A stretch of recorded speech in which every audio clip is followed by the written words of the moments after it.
Namaskar, my name is Shishir. Today I have with me Mr. Ashok Kumar Bakliwal. He is a practitioner, chartered accountant, and he was part of the committee which dealt with regulations for insider trading. He was also part of the committee which advised on mutual fund. Welcome, sir. Thank you very much for participating in the show. Let me begin with the insider trading. You were part of the Justice Sodhi committee. Right. What were the key issues discussed during those time during the meeting of that committee, and how do you think that those deliberations have really helped in checking the insider trading in Indian stock market? In fact, before 2013, the insider trading regulations were only at the time of when the SEBI was established with some modification in 2002. After that, there was nothing.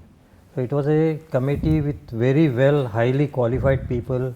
The Advocate General of India was also a member of it, and what was discussed was what is insider trading. So insider trading is something which is not in public domain, but you get information about it in advance, wherefrom you can make the illegal profit, quick profit, and get out of it. That is what, to prohibit that, this committee was formed to suggest the SEBI rules or legal positions or what can be done to stop the insider trading. But I think this is a cat mouse game. This will never stop. It is one who is fast will only rule, and therefore there can't be anything, something. If you want, I can give you an example of what is an insider trading and what is not. Yeah. Now suppose there is a factory which is dispatching 100 trucks every day in normal course of business. I go on the gate of the building, count if I have got some inclination that, and count, I come to know that for last few days the trucks coming out of are not 100 but either 75 or 125 or whatever it is, a higher or lower side. Now this is not insider trading, because this is my own action which I am using for my benefit. So it will not be classified as insider trading. But if I get an information from inside the company, then it would amount to insider trading.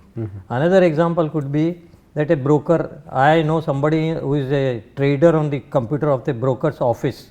Now I have a arrangement with that. So if broker has to buy shares of any company or sell shares of any company, that man sitting there gives me an information before the action is taken for that lot of shares to be bought or sold, and I act on behalf of that in advance before those shares that action is taken. Now that would amount to insider trading. Okay. So the committee submitted its reports in 2014. Now we are in 2023. If you compare with the global regulatory system in terms of the insider trading, checking the insider trading, and the Indian system, where we are? Well, I think US had the first insider regulations in 1932 and UK had in 2001, and we are there, but these are the regulations which need to be updated on a regular basis and see what it works. So it is very difficult to compare it with the peers, what the regulations are there, but SEBI in that regulation has imposed a very heavy penalty on the people of, if they are caught, it is from 10 lakhs to 25 crores as the penalty, or 3 times the profit made by the man who has acted on the insider information. So it's a good company. SEBI is continuing, but it has to be a continuous process. Okay. Do you think that we are, I mean, you use the word cat and mouse game. So do you think that we are in a position to really think of, or rather I could use the word proactiveness in checking the insider trading? Well, on this it cannot be something, it has to be the man heading in the department or somebody whose personal approach or whose personal sharpness could only put it into, otherwise it is going to be there and it can never be stopped. Only thing is you can have some control over it. Okay. That's what my view is. So you were part of the SEBI Mutual Fund Advisory Committee between 2008 and 2011. In the way, kindly share your views on the trajectory of mutual fund industry in India, and can you share some of the things which were discussed during that time and implemented during your membership of that Mutual committee? fund practically started in around 1964 when you had the master share. It started with that, and Gradually, as the SEBI also came into, and then the SBI is SBI, ICICI Prudential or HDFC. Today, they are the biggest mutual fund units, and now SBI is about today around 37 lakh crore rupees are there in mutual funds of the country, of which about 7 lakh crores is in the SBI, 5 lakh in ICICI Prudential, and 3.5 lakhs in HDFC mutual fund. Now, all mutual funds are for those who cannot devote their time, who are not expert in the market, but they want to invest their money into somewhere there we can have the stock market benefits, and therefore the mutual fund is as the word itself suggests, it's a mutual fund. An expert, he runs a mutual fund, he or a team of him runs the mutual fund, and there are SEBI regulations saying that if a mutual fund makes a profit of so much percentage, they must encash it and pay the profits to the investor. Okay. Now, the most important thing that happened was mutual funds were charging something was known as the entry load. Yeah. They were charging something like entry load. Now, this is a misnomenclature of the word. Entry load is nothing but brokerage. Now, as a member of the committee, what was happening was that when any investor, nobody ever knew when I talked, and let me tell you, till date I have not bought a unit of 1 rupee also, though I have been in market for 35 to 40 years. What these mutual funds were doing, where when you pay them 100 rupees, they would give you units worth only 97.75. They would coolly deduct 2 rupees 25 paisa or 2.25% as calling it as a entry load. I said this is wrong, and that one committee where it was the entire things were to be recorded and approved. I raised at the last moment a point when Mr. The then chairman was there. I said, sir, this cannot happen. Either they should call it openly that what we are charging is brokerage, or this this entry load has to go. And the committee, the chairman, and against a big opposition from all the unit fund MDs and chairmen who were there, SEBI agreed and they stopped this mutual fund entry load. In that first year, 1100 crore rupees of the investors are saved because of the stoppage of the entry load. So, this was a very unique step taken by SEBI, for which the small investors have always been thankful and shall remain thankful to the SEBI. So, this was one of the steps doing away with the entry load. Apart from doing away with the entry load, any other key initiative which you think SEBI took, and those are the remarkable or landmark reforms in the mutual fund industry? One was about what is mutual fund was debiting to their account expenses. Now, they were linking it to the receipt in terms of percentage. Now, you can't do it every time percentage basis. Suppose you have got 100 crore rupees and you say that 1% will be expense, but if it goes from 100 to 200 crores, your expense doesn't shoot up by 1% to double.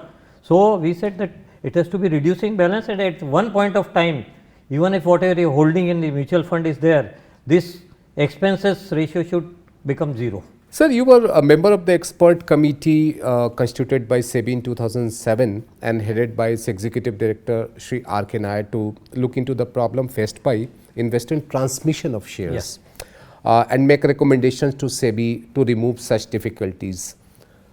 Any memorable things during the deliberations? Yeah, see, what is happening is, transmission word itself is that it is transferred to somebody who is the legal heir upon the demise of the person. Now, if you look at the education level in India, not only in the rural area or semi-urban area, even I have seen in highly qualified families, those who are top professionals, they don't make either their shares a joint or they don't nominate it, nobody. Now, what happens is that when single account holder passes away, what happens to that? Legally, how it would go? So, we said that there has to be, for small investors, there has to be some solution. The solution that ultimately in the committee was decided was that at particular level, up to particular value of share for each company, the succession certificate from the court should not be called for. Because I always in loose language I say, आप court में अगर succession certificate लेने जाएंगे तो आपके 2 जोड़ी जूते घिस जाएंगे मगर आपको मिलने वाला नहीं है. So there that agreed, it was at that time about 1 lakh of rupees worth of share from any each company. You would not require the succession certificate, but other requirements of the law like affidavit, like bank account details of the deceased, the persons who is wanting to get the shares transferred into name, is his relationship, then his death certificate of the person, surety, digital original share certificate, PAN number of the claimant, all these were kept to be there because these are available. Only issue was about the Succession certificate. succession certificates. So that I think the limit has been revised. I am not very aware of what the today limit is there, but I understand it has since been revised to 2 lakh of rupees. So to that extent, the small investor has been helped a lot. Okay. So you worked with the SEBI committee on disclosure and accounting standards.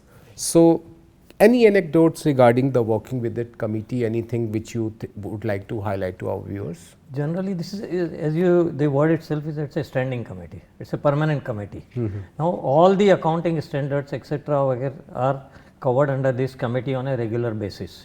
Now so far as the stock market is concerned, and particularly the accounting standards or statements by the Institute of Chartered Accountants of India, the SEBI and ICAI were coordinating to ensure that these are properly implemented so that the disclosures in the accounts of the companies are made proper for the benefit of the general reader of the investor in the market. You are currently practicing as an arbitrator in resolution of inter-corporate disputes. Kindly share some insight on this issue. Now you are restricting to market arbitration or intercorporate? Both market as well as the inter-corporate. See, so far as the market is concerned, when there is a dispute between an investor and mostly broker, it could be with the company also, but mostly with broker, which cannot be resolved, there is an investor grievance cell. The investor can go to that complaint and try to get this resolved. Now this is a very beautiful, this is a quasi judicial process. Now in that process, if the investor grievance cell is unable to resolve the problem, this automatically in a legal way comes to the arbitration panel. Now arbitration panel is a quasi judicial body. In that quasi judicial body, either 1 or 3 or 5 arbitrators are appointed depending on upon the value of the claim. These are then decided by the arbiter tribunal, and its orders can then be challenged only in the court of law. And what is that the best thing is that this is such a, this is the I would call the fastest, what we call today is the fast track court. This is the fastest track court today so far as resolution of dispute between investor and the opposing respondent party is concerned. It is 4 months from the date of appointment of arbitrator that the award or what is the judgment, you can call it this award, is given, finally submitted by the arbiter tribunal, and based on that, if it goes in favor of the investor, then the up to 15 lakhs of rupees, the claim by the investor is paid. Exchange may recover it later on from the broker, but they have a investor protection fund. Now investor protection fund as of 2022 in BSE was about 800 crores, in NSE 1600 crores. So up to 15 lakh of rupees per claim, the money would be paid to the investor immediately on receipt of the duly signed award by the arbitrators. This is this is one thing where lot of people have been benefited lot. And if you allow me, I will give you one case. Should I name the company? I would not like to name the broker name. That broker, what he used to, he went to the rural Maharashtra, particularly in rural Maharashtra, went to people saying that aapka paisa lagayenge, ye karenge, wo karenge. The money was then, those people said, they were, as you know, in rural, even in Mumbai, people are not aware. They paid the money. This man bought some shares, opened his demat account. About 900 demat accounts were opened for small investors. And then what this broking house did, all those shares were transferred to a pool account, and he played in these were all in BSE. These all 900 shares pool demat accounts were transferred to a pool account. The broker played into the NSE F&O and lost all the money. Oh. Lost all the money. And investors are left, साहब अभी क्या करें हम, हमारा तो पैसा गया. And that broker would never come for hearing in the arbitration. There were 900 cases. I tell you, at that time we were about 30 arbitrators in BSE. Everybody got about 30 cases to be decided, all on similar lines. So then these were, as soon as the awards were given, all these people were reimbursed of their losses from the investor protection fund. Okay, so that was a part of the market dispute. And what about the intercorporate dispute? See, intercorporate is like two companies. We had a occasion to, if there are dispute between the two companies and both the parties agree that we would like to resolve this instead of going to the court of law where it take years and years together. If both the parties agree that we will go to arbitral tribunal, which could be an arbitrator under the Arbitrate Act can be even a barber, a dhobi. There is no qualification prescribed for the arbitrator. Anybody can be, provided both the parties agree. Okay. Or if it is not agreement, each party would appoint one person as the arbitrator, and then there would be a third arbitrator who would be the presiding arbitrator. Then the hearing takes place. The issues are determined, what are the issues which to be framed, which I agreed, and their lawyers then decide about agree that these are the issues which will go to the tribunal and they will decide on it. It takes a time, it takes we had a very good experience on that, and then those cases, if there is again a dispute, they have to go to court of law. Okay. Sir, you were a member of the group constituted by SEBI to review the entire broker-client agreement and recommend suggestions to SEBI to redraft and make it more investor-friendly and more simpler. Can you share some insight on this changes made over the years?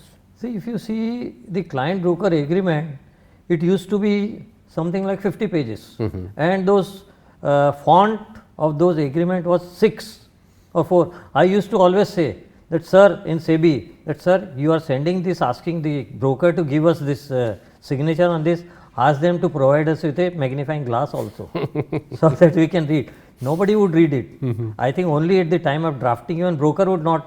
What was happening? Everywhere there was a cross and you put on signing it. The signing was also such, and one of the SEBI chairman, past SEBI chairman told me, I asked him, sir, have you read this? He said, no. I have signed wherever I was, X cross was put, I put my signature there. What was worst was that in those times, today specifically, if I have to go to one segment or another segment, there are blocks provided after the recommendation of this committee where the investor has to put his full signature. That would only prove that he has agreed to this. Earlier it used to be tick, and if that tick, broker at his choice would put tick against whatever you are. I don't know even today what is F&O. They would put tick against my account in F&O, play in the market, lose it, then send me a contract that you have lost this much money, you pay this money. I said, oh, I never did it. नहीं आपका है ना, ये देखिए tick लगा हुआ है ना. So that tick business was stopped. It has to be specifically signed in each if there are 5 segments, the investor should sign in all the 5 segments against that in the block provided, so that there is no further dispute. Then KYC was also made simpler. Then documents pertaining to additional information was reduced. Though even today I am not satisfied, even I am signing, I don't know what is written. मैं हिंदी में जिसको बोलते हैं, आपके kitchen के बर्तन भी गिर के रखवा देते हैं, ये हालत है. मगर अब वो चल रहा है, तो चल रहा है. It is a continuous process. SEBI should go on reviewing, however small they can do it, they should do it. What about the font size, sir? At that time, the font size of the agreement was only 6. And now what? Now then we said that this is it's not legible. Then it was increased to 10. That this agreement, all font size would be at least minimum 10. Okay. So one thing. Yeah, please, sir. No, I'd like to go back to mutual fund. There was what was done. In those times, I used to, in the meeting of the mutual fund committee, I used to say, sir, there is a joke coming free on the TV, on the capital market channels, where 2-year child to 80-year-old would laugh free of charges. What was that? It used to be in 5 seconds, mutual fund, nobody knew what is further. So they should say mutual fund investments are Subject to market risk. Please read the offer document carefully. So then in that advertisement it was provided that now onwards it will be a advertisement of not less than 10 seconds. So the two important changes which you mentioned, one is about the broker client agreement, that the font size should be raised to the 10 at least. Yeah. And the second, the mutual fund advertisement, where the disclaimer should come within a certain justified time frame, rather than just going like a super fast train or bullet trains. Now coming to the another part which is related with these two also, that is the investor protection. So during those years, how do you think that the SEBI has done on the investor protection? What are the 2-3 key measures which you think are very important in terms of investor protection which SEBI has initiated? SEBI's investor protection that way has been, over a period of time, has been phenomenal. And now what SEBI gradually did it, first thing was Demat account, from physical to Demat. That was in around, I think, 1996 that the shares got Demat started. Yeah, from rematerialization, from material to Demat. Yeah. I tell you, when Demat came, I was the strongest opponent of Demat at that time, because the reason was that AMC was 500 rupees and 1996 500 rupees was much valuable than what is 2023's 500 rupees. Yeah. But then today I am the strongest proponent of what is Demat. So Demat has, I used to see when the delivery was coming to the brokers. My office was working for some broker up country. Delivery would be given on, say, Monday evening. Your man would go pick up physical shares from the NSE clearing house. It has to reach the broker up country. You then first review. As soon as it comes in the office, up to 10 o'clock, 11 o'clock, your people would sit there, review if there are bad deliveries, send it to the client.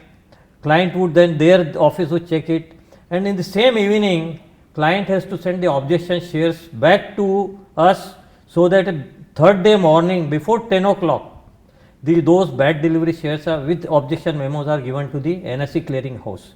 And it was so sharp, the time used to be 10 o'clock. If your man reaches the clearing house 10 o'clock, 1 minute, it is locked. Oh. So the shares would go to now it is your risk. So that Demat has gone. I remember in one case, I went for representing the broker of the dispute. The delivery transfer form, what the broker idiot foolishly did it, his staff, not he, his staff foolishly did it, they changed the transfer deed. Now there used to be stamping on the transfer deed. Now say the transfer deed was dated 1st January 14. That man put his stamp off prior to that. Now if the transfer form was not born before 1/1/14, how could the date of the backside could be prior to this?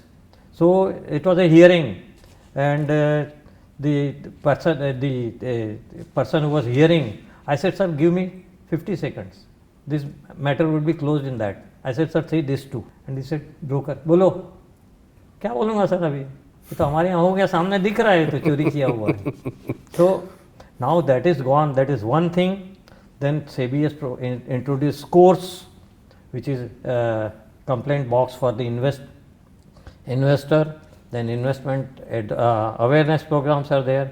Another thing in 2009 or 10, ESBA. Yeah, application supported by blocked amount. Application supported by blocked amount. This ESBA was also revolutionary. What used to happen earlier was that in ESBA you make an application, attach your check with the ESBA application form, give it to your bank, it would go to the RTA, they would take out, they would debit your account, keep the money with you, then it would take days and days for finalizing the allotment, and after allotment finalizing, the share, if you are allotted shares, okay, if your refund is there, it would sometimes it would take 2 months, 3 months to that your money was, where the money is gone.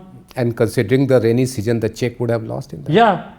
Now with the ESBA, what a revolutionary this has been introduced. Only your application is blocked, your money is blocked in your bank account, and now with the such a fast allotment process, third day or fourth day, your money comes back. Only it is blocked for that period so that you can't refuse that. If shares are allotted, that money would be used for allotment, otherwise the money would be released after 3 days. That is one fantastic that SBI has been done. Then compulsory payout. Now earlier current account chalne dev, it used to go on. Now recently, now it is that if I have an account with my broker and my money is lying there, if I don't do a trade for 30 days, at the end of 30 days, broker is required to send back my money to my bank account. Or in any case, otherwise also, at the end of every quarter, whatever money is there with the broker has to come back to my account. If I want to buy, I must issue a fresh check, so that the dispute would never spill over to more than 3 months in any case. This is what SEBI did, which was except then arbitration on exchange level, that also there. Then T+1. Now T+1, and I think last week madam has decided it's going to be T only instead of T+1. So the T+1 also has become, but in that I had a dispute. I was always telling that you don't keep your Demat account with your broker. And I also give an example. What it means? It means that you take out your jewelry, cash, your cupboard from your house, put it on the road, put your jewelry, cash at the road, in the cupboard on the road, keep your door open and go home. Because broker, if he takes away the shares from your account, you would not be able to do anything. Now, though I am also suffered, last year I suffered because of this, so T+1, but now in T+1 you must necessarily have your Demat account with your broker only, because then only the T+1 pay-in, payout can happen. So these are all things which SEBI has done, and as in when the new issues arises, the SEBI keeps on taking action on all these things. So my final question to you, that how do you evaluate the growth of Indian securities market? Indian securities market, if you go back to the history, it all started to be on the very specific 9th July 1875. There was one Mr. Premchand Roychand. He started, my office happens to be just opposite the BSE tower. Today my father started, I used to sit there. So today is a place known as Horniman Circle, which is just opposite the Central Library or Asiatic Library. All these people would stand below the banyan tree and do the trading there. From thereafter it came to Dalal Street. That it's a surrounding area, 200 meters away from each other. Now it came to, so in that time there were old building of this BSE and new building. Now old building was like a chapra, you can say. It used to be there, and there was another 4 or 5 story building which was known as the New Stock Exchange building. There was a ring. Physically people would go with the contract book in their hand, do the soda. Then after 2 hours, after market used to be only for 2 hours, 12:30 to 2:30 normally. Then they would come to their office, make huge sheets of contracts, send it to the exchange. They would cross check it with the other side of the broker. If there is a dispute, then the exchange would try to resolve that dispute, and so on and so forth. It used to be like that. Now all those things are gone. I have seen there used to be some people who were known and, अरे ये company का क्या करने का है, I would say sir Reliance का share बेचा. वो 12 नंबर के खंबे पे जो आदमी बैठा है ना, रिलायंस का शेयर का, वो उसका जॉबर है. There used to be one counter which used to be known, if you are in Bombay, there used to be this Mahim Jhopadpatti, what is that called? That used to be that you go there, all kachra shares would be traded by 1 or 2 brokers standing there, and that way, and there was no trading. They would quote 20 रुपया 25 रुपया. If the share value is 20 रुपया, मैं 20 रुपये में लूँगा, मगर मैं आपको 25 रुपये में दूँगा. Now with all this electronic, it has become a tech of 5 paisa, 10 paisa. It has become so excellent. So that trajectory it started. Then the market is expected to be by 2026 about 4.6 trillion rupees, 6 to 4.16 billion dollars, US dollars, and retail investor. But one thing I would like to in this even valuation of the market shares, it should not be on EPS, earning per share, no. That's a very misleading terminology. Not only terminology. This is where investors are befooled by the management. It should be cash earning per share. What is coming to the company's pocket? That is, I have seen companies where their EPS they are showing 30 rupees, dividend 0. In one case, debtors, if you are accounting and language, debtors at the beginning was 1 crore. There was a turnover of 19 crores, and debtors at the end of the year in the balance sheet was 20 crores. It means they are showing a turnover of 19 crores with 0 money coming to the company. It is all only bill बनाने का, दूसरा कुछ नहीं करना है. Investor दिखे वाह यार 20 करोड़ का 19 करोड़ का टर्नओवर आ गया, हाँ 20 करोड़ का हो गया. It was not, and such people, as I told you, those companies disappearing.